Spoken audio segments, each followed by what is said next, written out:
Saya sangat bersuka cita ada di tempat ini, saudaraku. Ya, sepertinya seharusnya sudah lama saya datang kemari ya. Tapi puji Tuhan hari ini sampai juga di sini. Amin. Hari ini kita mau sama-sama belajar daripada firman Tuhan. Karena sebenarnya seluruh atau sepanjang hidup kita terus belajar bertumbuh di dalam Tuhan. Amin. Dan makanan kita yang sesungguhnya adalah firman Tuhan. Hari ini saya mau saudaraku membaca dari Mazmur 1. Ya, bagaimana supaya kita bersungguh-sungguh mengikut Tuhan, bersungguh-sungguh berjalan pada jalan orang yang benar. Mazmur 1 ayat 1 sampai 6, judulnya Jalan Orang Benar dan Jalan Orang Fasik. Jadi ada dua jalan di dalam dunia ini, hanya dua jalan, tidak ada di tengah-tengah. Amin, saudaraku. Ya. Jalan orang benar, jalan orang fasik. Siapakah orang benar, siapakah orang fasik? Semua kita mengerti, saudaraku, bahwa manusia ini semua sudah berdosa. Amen. Sudah kehilangan kemuliaan Allah, dan upah dosa itu maut. Tetapi kasih karunia Tuhan adalah keselamatan di dalam Tuhan Yesus.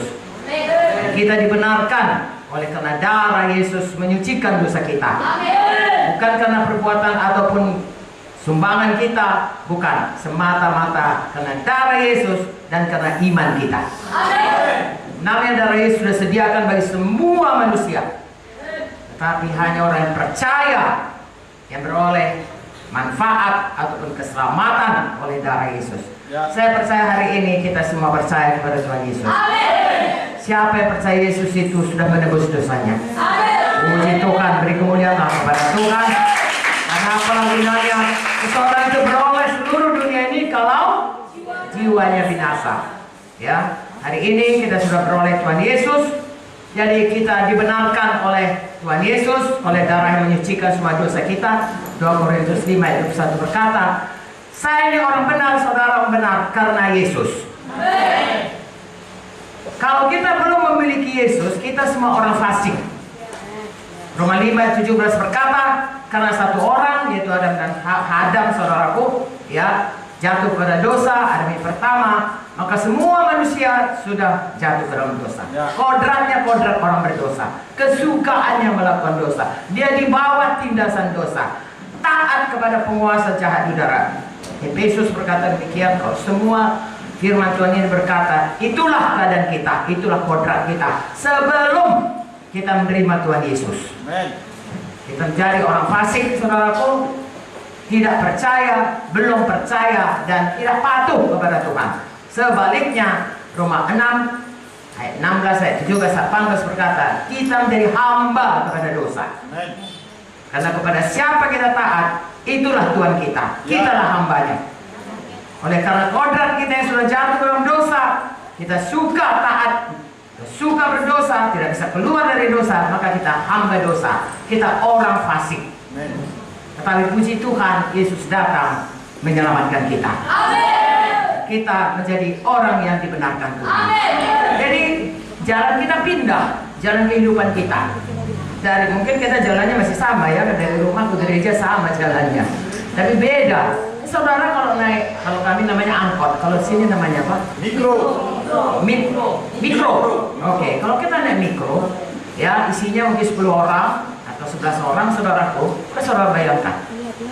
Hanya ada dua macam orang dalam mikro itu. Satu orang yang percaya Yesus, satu orang yang tidak percaya Yesus. Yang percaya Yesus ada Roh Kudus dalam dia. Yang tidak percaya Yesus mati rohnya. Halo. Itu hanya bisa dilihat dengan mata rohani.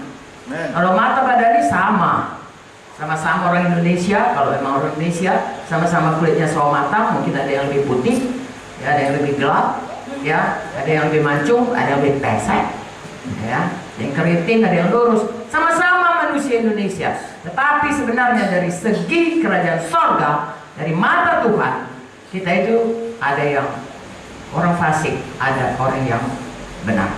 Amen. Dan di sini dikatakan beda sekali jalannya. Saudaraku, sesudah kita selamatkan Tuhan, sudah kita percaya Yesus, dan memindahkan kita dari jalan orang fasik kepada jalan orang benar. Itu sebabnya Tuhan berkata, kita dibaptis. Kenapa kita dibaptis? Waktu siapa yang percaya dan dibaptis, Markus 16:15 berkata, 16, dialah yang diselamatkan. Amin. Kenapa dibaptis? Karena itu proklamasi, deklarasi kita, ya, nazar kita untuk berkata, semua manusia lama, manusia orang fasik itu kita tanamkan dalam baptisan. Ya. Sama seperti Yesus mati dikuburkan, kita pun menguburkan manusia lama kita. Sama dengan Tuhan Yesus yang mati oleh karena dosa kita. Lalu Yesus bangkit pada hari ketiga, kita bangkit dari baptisan, itu lambang kita bangkit pada hidup yang baru. Tuhan Yesus bangkit dengan tubuh yang baru, kita pun bangkit dengan hidup baru di dalam Yesus. Jadi harus ada bedanya antara orang yang fasik, yang belum mengikut Tuhan, dengan orang yang sudah mengikut Tuhan, sudah memiliki kehidupan, sudah memiliki Yesus, sudah memiliki Roh Kudus. Haleluya. Tetapi saudaraku, saudara kalau baca buku Taurat mengenai orang Mesir, dia dibebaskan dari tanah Mesir, menyeberang laut, ada 10 tulah. Mujizat Tuhan jadi, kita juga mujizat Tuhan kita selamat. Lalu menyeberang laut Kulsum, itu lambang baptisan. Ya, Tuhan berkata kepada orang Mesir yang kau lihat selama ini menindas kau, memperbudak kau, mulai hari ini sesudah dia menyeberang laut Kulsum, tidak akan pernah kau lihat lagi. Tidak akan pernah lagi memperbudak kau. Itulah janji Tuhan. Karena sesudah baptisan kita berjalan menuju Kanaan. Tetapi kalau saudara lihat sepanjang jalan menuju Kanaan, ada yang masih hatinya di Mesir. Badannya menuju Kanaan, hatinya masih di Mesir. Yang suka berkata, marilah kita ke Mesir, lebih enak lagi mentimun di Mesir. Kami bawa pere di Mesir, semangka Mesir. Apa ini mana? Padahal mana itulah makanan yang enggak ada taranya. Amin. Tapi begitulah saudaraku, hati ini walaupun dia sudah menjadi orang benar, masih bisa hati yang lama. Yes. Makanya Tuhan katakan hati kita harus dibaharui. Roma 12 ayat 2 berkata, baharui hati kita, budi kita, sehingga kita bukan saja sudah menjadi orang benar, kita berjalan pada jalan orang benar. Amin.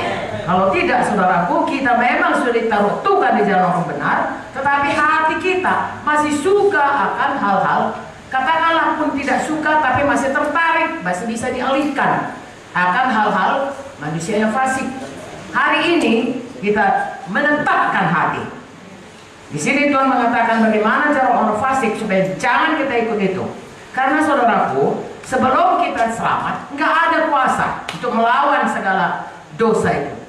Karena kita masih di bawah hamba dosa, perhambaan. Tapi sesudah selamat, kita berganti majikan. Yes. Haleluya. Saya selalu suka itu cerita mengenai kapal perang. Ya, kalau kita belum selamat, seolah-olah kita ada dalam kapal bajak laut. Karena setan itu kerjanya mencuri, membunuh, membinasakan. Ya. Seperti bajak laut. Bajak laut itu kerjanya merampok kapal yang lain, membunuh orang lain, mengambil hartanya, memperbudak orang yang dirampoknya itu. Itulah kerja kapal bajak laut. Dan kalau kita belum selamat, disitulah tempat kita. Bajak laut itulah Tuhan kita. Di mana kita selalu ketakutan. Saudaraku, sebelum selamat, saya selamat umur hampir 30 tahun, 20 sekian, tamat dokter dulu, bahkan mau spesialis, bahkan sudah besok spesialis, baru saya selamat. Saudara bisa bayangkan umur saya sampai itu banyak sekali dosa dan kutuk dosa di dalamnya. Saya tidak mau cerita banyak mengenai kutuk dosa, saya cerita Yesus saja lah. Tapi jelas tidak enak karena itu di bawah kuasa setan. Ya. Jadi di bawah kuasa bajak laut ini ketakutan. Kalau misalnya panggilnya nama kita Siano, kita udah ketakutan, mau diapain ya, mau dicambuknya aku. Nah, begitulah. Kalau di kampung-kampung saudaraku, kalau sudah datang anak demam, dia takut. Oh, apa ini? Lalu kalau tidak, karena tidak mengenal Tuhan, pergi ke dukun. Bukan cuma ke dokter, ke dukun juga pergi. Dan lain sebagainya. Itulah di bawah perhambaan dosa dan hamba daripada saudaraku setan, iblis. Kepala daripada orang yang berdosa, Lucifer dan semua roh jahat. Itulah kehidupan kita sebelumnya. Ya, saya terus terang aja saudaraku, banyak khawatirnya, banyak bimbangnya, banyak takutnya. Ya, banyak sialnya. Kerja banyak pun sial selalu. Ya, saya ingat tuh, saya tambah dokter saudaraku, saya belum betul-betul lahir baru. Saya dapat yang paling baik, karena kalau di perguruan tinggi itu saya diberi jatah ya 10 besar yang baik, kalau 100 kami 10 itu bisa tinggal di PPIP, jadi staf pengajar, jadi spesialis kemudian staf pengajar, bisa juga spesialis tapi dikirim ke departemen kesehatan. Saya diberikan lolos butuh, artinya boleh masuk jadi staf pengajar. Tapi tahu Pak Saudara, kepala bagian saya itu sudah memberikan saya untuk masuk bagian anak. Tetapi ada di situ seseorang yang tidak suka. Saya tidak tahu saudara bagaimana berdoa seperti sekarang. Ya, begitu saya mau masuk, pas kepala bagian dekan kami itu pergi nih haji, digantikan oleh seseorang yang ada dari bagian anak. Langsung aja dicorengnya permohonan saya dengan catatan tidak ada formasi. Harus sudah diiakan saudara. Begitulah tidak adanya kuasa melawan semua yang mau menindas. Tapi beda dengan sekarang. Kalau saya ceritakan nanti nggak siap-siap 1 tahun ini saudara. Beda sekali. Di mana Yesus menjadi penolong kita. Amin. Mengapa? Seperti saya katakan tadi. Lalu kita ketakutan, kita sial, kita selalu salah, kita selalu ditekan. Satu hari datanglah saudaraku kapal perang dengan panglimanya Tuhan Yesus. Menyelamatkan saya dari kapal bajak laut itu dan memindahkan saya ke kapal perang ini. Apakah kerja kapal perang ini? Yaitu menghancurkan lagi kapal bajak laut untuk mengambil orang-orang ditawan menjadi anak buah daripada kapal perang ini. Makanya kalau sudah menginjil kalau sudah selamat kita harus selalu menginjil dengan Tuhan Yesus. Amin. Di kapal perang ini kalau saya tidak mengerti Tuhan saya yang baru, ya Tuhan Yesus yang baru yang baik, Tuhan Yesus baik, amin. Amin. Dia panggil nama saya, ya nama saya Ibu Munti lah. Dia panggil Ibu Munti. Kalau tadi di sana saya gemetar, di sini pun saya masih gemetar, karena saya nggak kenal Tuhan saya itu. Walaupun saya sudah lepaskannya, tapi kalau saya belajar kenal, diajari oleh orang-orang di kapal itu, Tuhan kita itu baik kali. Kalau dia panggil kita, dia mau kasih kita persen. Bukan seperti dulu aku di kapal yang lama, kalau aku dipanggil, itu mau dicambuk. Kalau sini dipanggil, mau dikasih persen. Kau bahagia kalau kau dipanggil. Haleluya. Tapi sebelum saya tahu itu, kalau dipanggil, saya masih gemetar. Saya masih takut. Makan pun saya takut. Minta semua hidup masih seperti yang lama. Sampai pikiran saya dibaharui dan saya kenal Tuhan saya yang baru, lalu saya hidup bahagia. Amin. Begitulah saudaraku. Kalau dulu saya suka mencopet-copet supaya dapat makan, karena kurang makan saya copet, jadi tukang copet, selalu copet. Sampai di sini pun kalau saya nggak mengerti Tuhan saya itu dan hidup yang baik, saya masih copet saudaraku. Mari kita berubah. Amin. Masuk dalam kapal yang baru, jadi anak Tuhan Yesus, berubah menjadi kebenaran. Bukan lagi orang fasik, jadi orang benar. Sekarang kita lihat sepintas saudaraku. Ini seluruh Alkitab ini mengajari kita bagaimana kita jadi orang benar. Tapi hari ini kita baca khusus untuk Mazmur 1 saja, untuk mendapat gambaran umum. Lalu kemudian saudaraku, sesudah kami pergi, saudara terus belajar mengenal Tuhan yang baru, mengenal Tuhan Yesus. Kita hidup kita makin hari makin bahagia, makin mempermuliakan Tuhan, makin menyenangkan Tuhan. Saya rasa ya Tuhan Yesus ada rasa sedih kalau saya di kapal itu masih takut sama dia. Dia akan senang kalau saya selalu bersukacita. Tuhan Yesus akan senang kalau saya datang minta dengan roh yang bebas. Daripada saya datang, Tuhan, masihkah engkau mendengar doaku? Tentu dia tidak senang kalau begitu, saudara. Tapi kalau dengan iman kita berkata, Tuhan, engkau Tuhan yang baik. Engkau berkata, minta maka diberi. Aku minta Tuhan. Mari Tuhan, serahkan kuasa. Oh, dia akan senang ini dan aku percaya padamu. Oh, dia pun patuh selalu. Belum pun kita minta, sudah diberikannya. Haleluya. Berkat ini datang kepadamu, kata Tuhan. Ulang 28. Mengapa? Karena kau selalu patuh dan kau mendengarkan firman-Ku dan kau selalu hati-hati melakukannya. Itulah jadi kepada kita. Mari kita ikuti jalan Tuhan selalu. Amin. Kita baca sama-sama. Kita baca Mazmur 1 sampai 6. Saya baca ayat 1, saudara baca ayat 2, dan seterusnya kita bergantian. Amin. Siapa yang siap katakan amin. Berbahagialah orang yang tidak berjalan menurut nasihat orang fasik, tidak berdiri di jalan orang berdosa, dan tidak duduk dalam kumpulan pencemooh. Tetapi yang kesukaannya ialah Tuhan dan yang meneguhkan terhadap yang benar. Ia seperti pohon yang ditanam di tepi aliran air, yang menghasilkan buahnya pada musimnya, dan yang tidak layu daunnya, apa saja yang diperbuatnya berhasil. Bukan demikian mereka seperti angin sekam yang mengalir. Sebab itu orang fasik tidak akan tahan dalam penghakiman, begitu pula orang berdosa dalam perkumpulan orang benar. Sebab Tuhan mengajar Tuhan, tetapi Oke, sudah jelas sekali, jelas sekali. Amin, saudaraku. Sama-sama kita lihat, berbahagialah. Apa sayang? berbahagia. Siapa mau berbahagia? Saya. Puji Tuhan, saudara jujur. Jadilah kepada kita. Yang mana yang berbahagia? Di sini katakan tidak berjalan menurut nasihat orang fasik. Amin. Tadi kita sudah baca, orang fasik yaitu orang yang tidak percaya Tuhan, orang nggak patuh sama Tuhan, yang berjalan menurut kehendaknya sendiri, bahkan berjalan menurut nasihat daripada iblis, setan yang menaruh kodrat berdosa dalam dia. Haleluya. Haleluya. Haleluya. Haleluya. Jangan ikut nasihatnya. Amin. Saudaraku, kita ini hidup sangat banyak dipengaruhi oleh apa yang kita dengar dan apa yang kita lihat. Panca indera kita mempengaruhi kita. Sebelum kita selamat, saudaraku, hati nurani kita ini belum hidup, Roh Kudus belum ada di dalam. Nah, Tuhan berkata, pada saat kau berdosa, maka ini kau akan mati. Saudaraku, itu berarti nomor satu, mati rohani kita.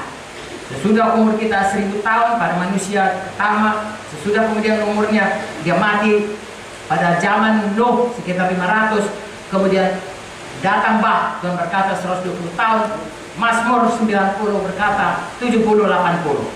Kadang-kadang belum segitu sudah meninggal. Tetapi saudaraku, kita melihat saudaraku, apapun dikatakan, bahwasanya Tuhan mau supaya kita hidup benar dan panjang umur. Amin. Amin, saudaraku.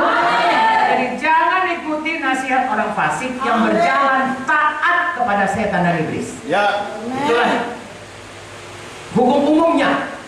Apa yang dilakukannya, dia taat kepada iblis, dia taat kepada dosa, dia taat kepada setan. Nah, itulah orang fasik. Kita jangan mau mendengar nasihatnya. Nasihatnya pun tidak bisa. Jadi jangan banyak kali bergaul dengan orang yang demikian. Amin. Kita memang masih hidup di dunia ini, tetapi perkataannya itu tidak boleh sampai mempengaruhi kita. Rani 2 berkata, hati-hati dengan apa yang kau dengar, supaya kau tidak hanyut. Kita saudaraku tidak bisa menghalangi segala burung berterbangan di udara. Tapi kalau menghinggap di kepala kita, lalu bertelur di situ, lalu buang air besar di situ, itu jangan, saudaraku. Amin. Kita tidak mungkin tidak bergaul dengan kawan-kawan kita sekantor, kawan-kawan kita satu RT, ya, dengan orang-orang yang kita jumpa waktu kita pergi ke pasar, atau sahabat kita, atau keluarga kita yang belum selamat dengan perkataan yang banyak menyeret kepada dosa. Nggak mungkin. Tapi jangan mau mendengar nasihatnya. Amin. Punyai saudaraku firman Tuhan yang menangkal semuanya itu. Amin. Nah, itulah dia. Kemudian saya teruskan lagi, yang kedua, jangan berdiri di jalan orang berdosa. Ya. Apa dosa? Dosa itu melanggar firman Tuhan. 1 Yohanes bilang, ada firman Tuhan, kalau langgar, jangan kata Tuhan kita buat. Buat kata Tuhan, enggak kita buat. Hati-hati kata Tuhan, kita enggak hati-hati. Ya, kok kenapa kata Tuhan? Kalau kita langgar, itu namanya dosa. Haleluya. Bohong. Bohong itu sudah dosa. Ya. Jangan berbohong, jangan berdosa, betul? Enggak ada bohong untuk kebenaran. Bohong kecil, bohong besar, bohong putih, bohong abu-abu, nggak ada. Ya, dia nasihat, tidak, dia tidak, lebih dari itu jahat. Haleluya. Haleluya. Jadi jangan bohong. Salah satu contohnya, jangan berdiri pada jalan orang berdosa. Jadi ada jalannya, saudara harus memisahkan diri dari jalan itu. Amin. Ya, ada jalannya, dia berjalan bersama saudara, maka pergaulan yang jelek merusak kebiasaan yang baik. Ya. Ada beberapa teman-teman kita, sesudah kita mengikut Tuhan, tidak bisa lagi kita bergaul yang sama. Bukan bermusuhan, tetapi kalau tadi kita masih mendengar nasihatnya, kalau tadi kita masih jalan, misalnya narkoba, itu yang paling ekstrim, itu kawan kita. Kalau kita sudah selamat, jangan ikut lagi dalam jalannya. Kalau dia kumpul-kumpul dengan orang narkoba, jangan kumpul lagi. Pornografi, kita suka dengan kawan kita yang suka, katakanlah situs porno. Begitu kita selamat, jangan lagi kumpul dengan dia. Jangan ikut nasihatnya, yang ini bagus loh, jangan ikut. Lalu dia berjalan dengan orang yang demikian, pergi ke tempat-tempat yang najis, jangan ikut pada dia. Haleluya. Itu contoh yang ekstrim. Baik yang kecil, baik yang besar, saudaraku, dosa apapun, jangan jalan dengan mereka. Pisahkan. Kita adalah orang yang dipisahkan Tuhan. Masih ada di dunia ini, tetapi hidup kita adalah hidup yang terpisah. Warga negara kita bukan cuma warga negara Indonesia, tapi warga negara sorga. Apakah saudara artinya warga negara Indonesia? Kalau saudara warga negara Indonesia, saudara pergi ke Amerika, saudara akan mempertahankan identitas saudara. Ya, mungkin saudara masih makan pakai garpu, tapi kalau ditanya, ya, kalau orang tuh berkata misalnya Indonesia itu negara yang paling bobrok, oh saudara kan nggak bisa membelanya. Tidak, presiden kami bagus. Oh ini kami semua, kota kami sekarang semua kita akan bela Indonesia. Apalagi kalau kita sebagai duta besar Indonesia, saudara lihat dalam buku dokumen kita ini duta besar loh. Sorga di bumi ini. Bayangkan kalau duta besar kita sampai di Amerika, lalu dikatakannya, Indonesia nggak bagus. Amerika yang bagus, langsung dipanggil Pak Jokowi pulang. Langsung diskualifikasi, ganti sama yang baru. Syukurlah Tuhan banyak sabar sama kita. Kadang-kadang kita berkata seolah-olah Tuhan kita itu tidak bisa menolong kita. Padahal Tuhan kita itu yang paling menolong kita. Hal seperti itu harus kita nyatakan dalam hidup kita. Bahwasanya kita tidak berjalan menurut jalan orang berdosa, nasihat orang fasik. Kita ini membela Tuhan. Kita ini berjalan pada jalan Tuhan. Haleluya. Bahkan kita duta besar bagi kerajaan surga. Selanjutnya dikatakan sini, tidak duduk dalam kumpulan pencemooh. Dengan kata yang agak mudah dimengerti, jangan duduk jadi penggosip. Ya, kalau penggosip itu saudaraku, betul pun itu, tapi tidak di muka orang itu, di belakang orang itu. Ya, tahu ibu pendeta kita itu nggak matching bajunya. Itu nggak ada yang begitu, supaya mengerti. Saudaraku, lalu orang membuat satu pencitraan. Ya, Ibu Naomi itu nggak matching, padahal paling baik dia. Tapi karena mulut kita ini berdosa, mencemooh, menggosip, betul pun misalnya, saudaraku tidak boleh. Matius 4:15 berkata, kalau saudara rasa nggak matching, datangi Ibu Naomi, bilang, Ibu, bagusnya kalau yang ini gabung dengan yang ini, yang ini gabung dengan yang ini. Kayaknya yang ini Ibu belum punya, ini sudah saya belikan matchingnya. Haleluya. Itu namanya tidak pencemooh, tapi memberkati selalu. Dan untuk itulah kita dipanggil Tuhan, untuk memberkati, saling memberkati. Amin. Jangan duduk di situ. Nanti kakak Joyce akan berangkat lebih lanjut. Saudaraku, ya, kami berbagi tugas hari ini. Saya percaya semua kita akan diberkati. Amin. Jadi inilah dia secara umum. Jangan menurut nasihat orang fasik, jangan berdiri pada jalan orang berdosa, jangan duduk dalam kumpulan cemooh. Jadi semua yang manusia lama itu jangan lagi di situ. Amin, saudaraku. Bagaimanakah manusia lama itu bisa berubah? Ayat 2. Ayat 2 berkata, tetapi yang kesukaannya ialah Taurat Tuhan, dan yang merenungkannya Taurat itu siang dan malam. Mengapa? Kalau dia suka Taurat Tuhan, karena beda, saudaraku. Kalau kita beginilah, kalau kita dalam tawanan, penjara, sudah tahu ya, ini orang yang bilang saya nggak pernah masuk penjara, tapi orang bilang penjara itu kadang-kadang nasinya itu tidak baik.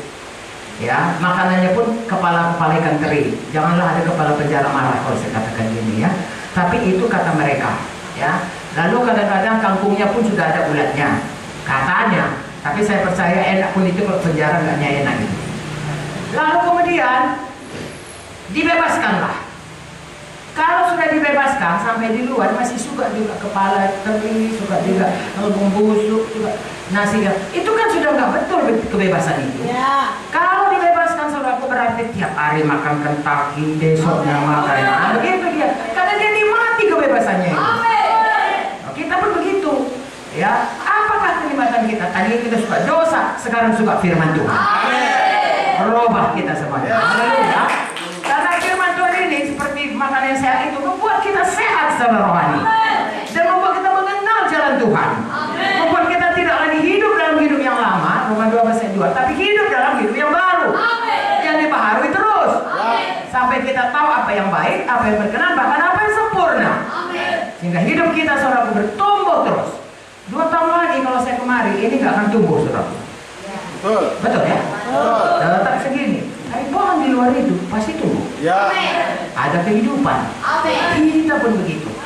Ada kehidupan Tuhan dalam kita. Harus ada pertumbuhan rohani. Saya dan saudara sungguh-sungguh mengikut Tuhan, jalan pada jalan yang benar, kita akan bertumbuh terus. Dan Tuhan menjanjikan ayat 3 saudaraku, ia seperti pohon yang ditanam di tepi aliran air. Berarti nggak pernah kering. Haleluya. Kesehatannya nggak kering, berkatnya nggak kering, rohaninya kering. Semuanya saudaraku sangat subur. Menghasilkan buah pada musimnya. Artinya kalau saudara tamat, ikut Tuhan setahun, pelayanan saudara orang setahun, 2 tahun, 3 tahun, 5 tahun, 10 tahun, selalu nampak buahnya. Haleluya.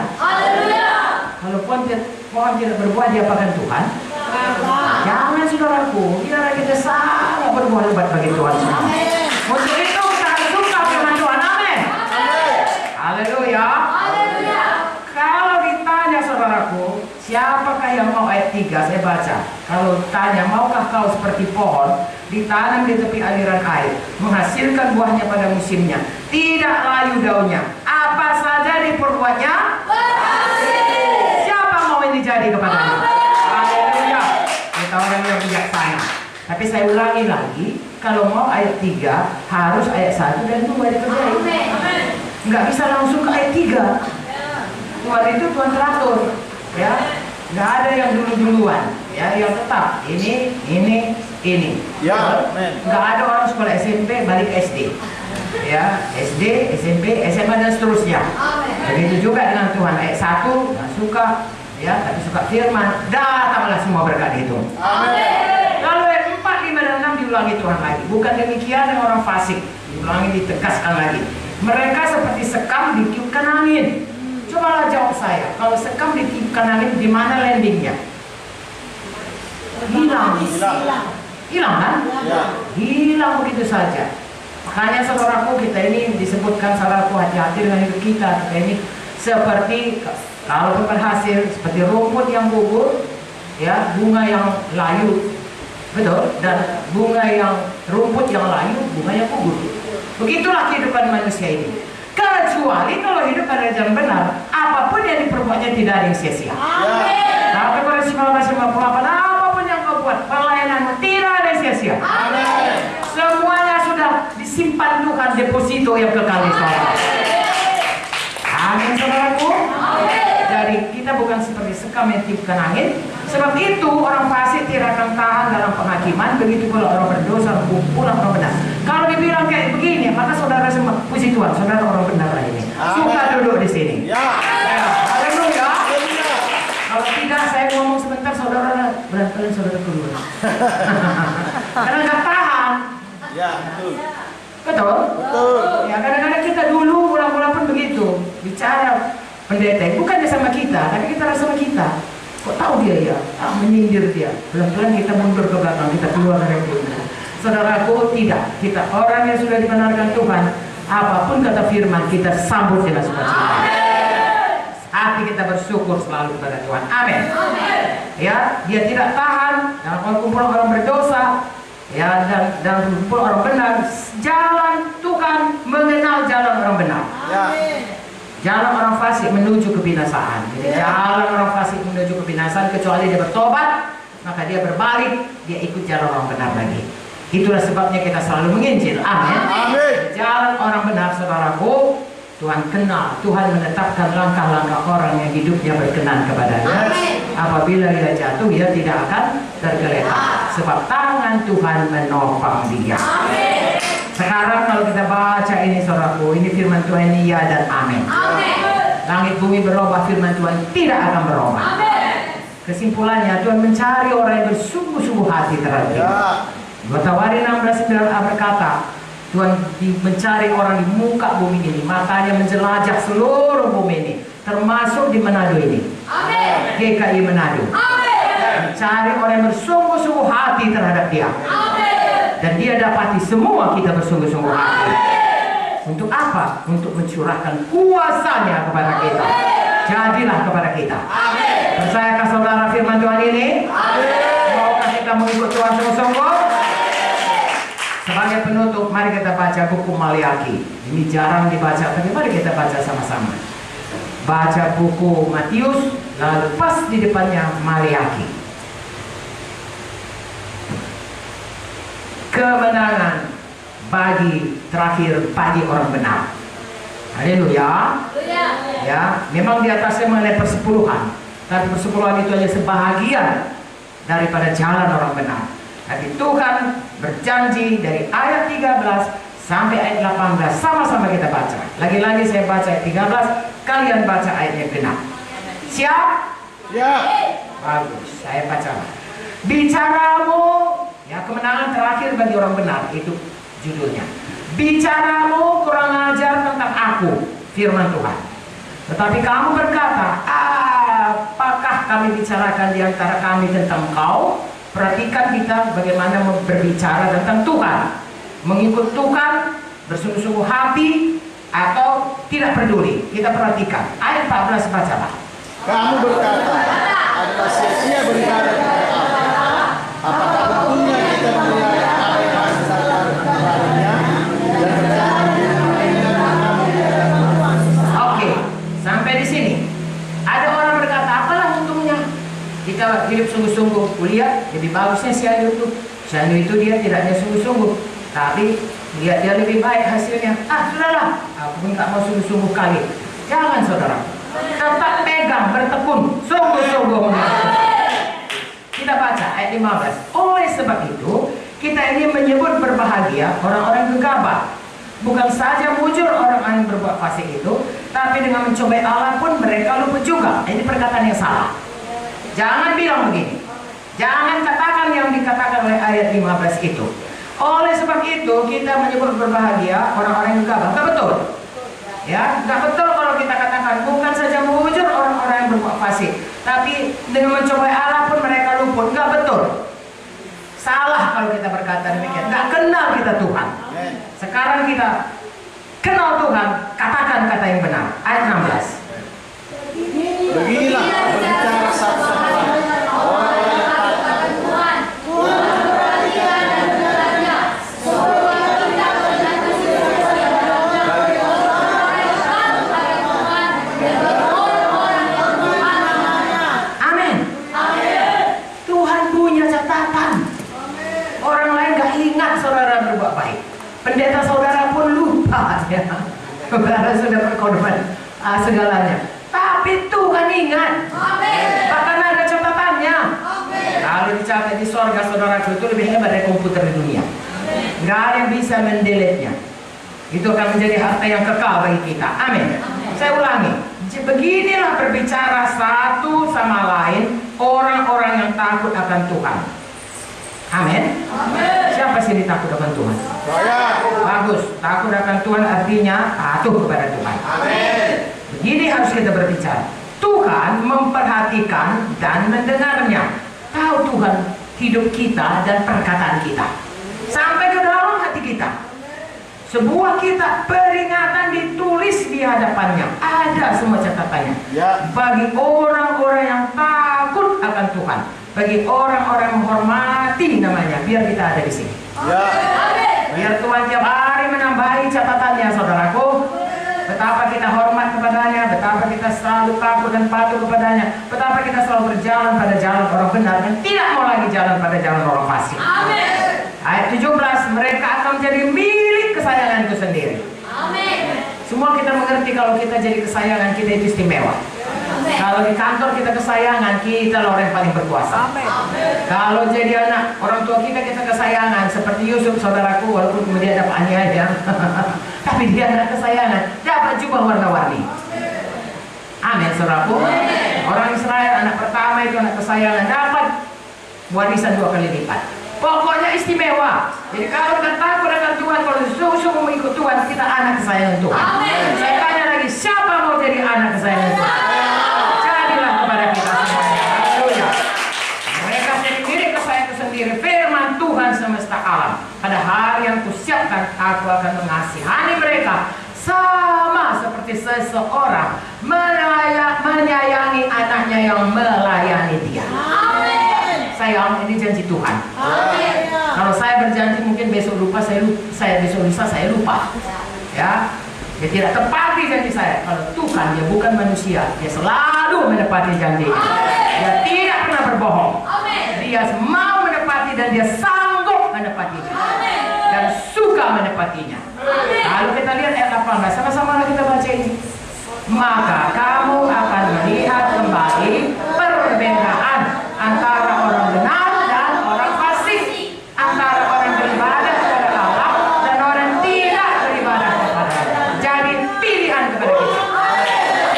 Benar, fasik, beribadah, tidak beribadah.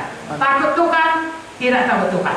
Pilihan sama kita. Hari ini kita pilih jadi jalan pada jalan orang benar. Kita pilih takut akan Tuhan. Kita pilih bertobat terus dalam Tuhan. Kita pilih jadi anak kesayangan Tuhan. Siapa yang diberkati hari ini? Beri kemuliaan kepada Tuhan. Haleluya. Saya serahkan kepada Kak Joyce. Adakah Tuhan diberkati? Adakah saudara diberkati Tuhan? Akan lebih diberkati lagi.